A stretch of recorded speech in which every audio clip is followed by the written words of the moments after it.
Hey guys, welcome back to another video. So today I want to share something that's from my heart and something maybe you are going through.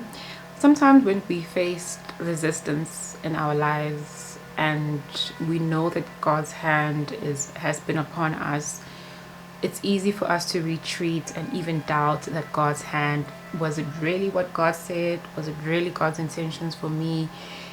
So forth and so on. So you play the loop in your mind thinking, was this really the plan of God? And I was faced with a situation in my life, and the Lord led me to Nehemiah, one of my favorite books in the Bible. And in chapter 2, after the king had given Nehemiah the approval of his leave of absence and also just support in terms of him rebuilding the wall, Nehemiah's strategy was to go into Jerusalem very quietly without creating too much noise and also not informing a lot of people in terms of what he was there to do. And as I was reading the scriptures, it kept on saying, but the hand of God was upon me. The hand of the hand of God was upon me. The gracious hand of God was upon me. And I'm thinking to myself, if the gracious hand of God was upon him, why was he still facing persecution with the other people telling him what are they doing here? Do they think they're going to rebuild the wall? And there's a lesson to learn in that situation, in our own personal situation, when we are facing resistance in our life. We need to look to God as our source of getting out of a situation, as the person who has mentioned his promises. We're not doubting that he's not going to do what he said he's going to do, and learn to eliminate the noise, both spiritually, psychologically, and practically. Okay, so when Nehemiah first, because he went through a lot of resistance as he started rebuilding the wall, but when his first interaction with resistance in chapter 2, towards the end of chapter 2, with Sanballat and Tobiah, he heard their murmur, he heard their foul language in terms of, who do you think you are? Do you think you're going to come here and do 1, 2, and 3? He heard all of it.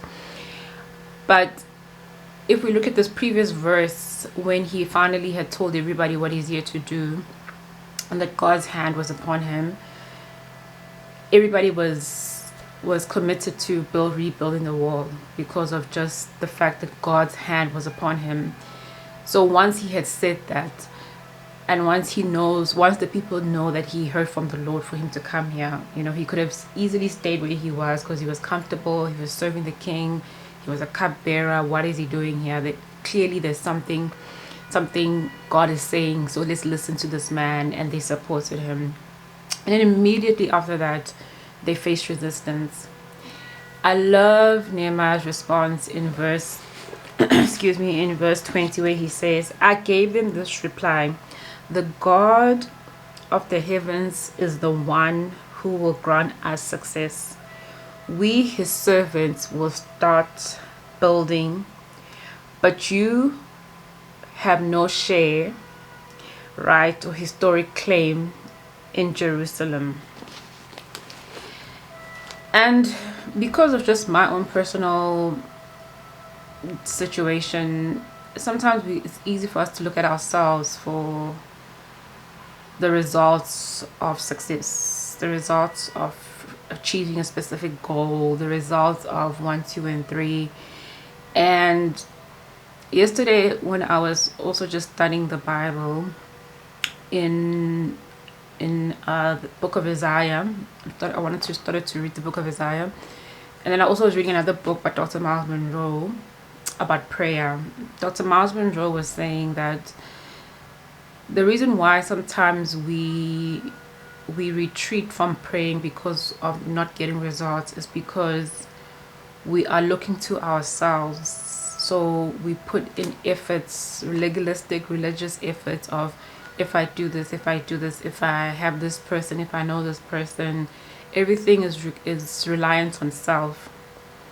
But if we place our ultimate hope in God and in God's character, his sovereignty, He is responsible for my success. He is responsible for coming through with this prayer. And Nehemiah was very clear in this verse when he said, the God of the heavens is the one who will grant us success. It won't be my connections, it won't be my efforts, it won't be my education, and those things are helpful, but we mustn't put so much trust in those things as well.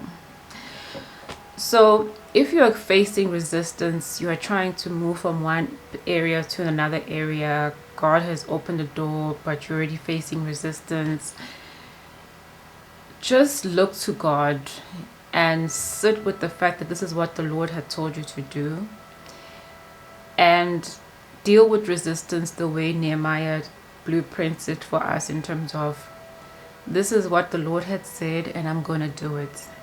The Lord who sits in heavens will make us a success. I know it's not easy to say that, or even, be practically living it, but the more you remove too much emphasis on who you on your efforts, we're not saying do not get the work done, because as you can see, Nehemiah, firstly in chapter 1, he prayed, he fasted, he went before the king, he asked for leave of absence, he prayed even before going to the king. The king gave him leave of absence, and he also gave him other materials to actually help him with the building, and then Nehemiah had to practically go to Jerusalem. So there is work that is required from us, but in him moving towards what he needed to do, his reliance was on God, by fasting and relying on him, because when we fast, we're saying, I need to die to self, and I need to be filled with the Holy Spirit. I want to get closer to God. You're not necessarily forcing God's hand, but you are understanding that the principles of heaven, intervention into the physical realm, especially when you mean business, require you to shut down the flesh and raise up the spirit. And how we do that is we fast.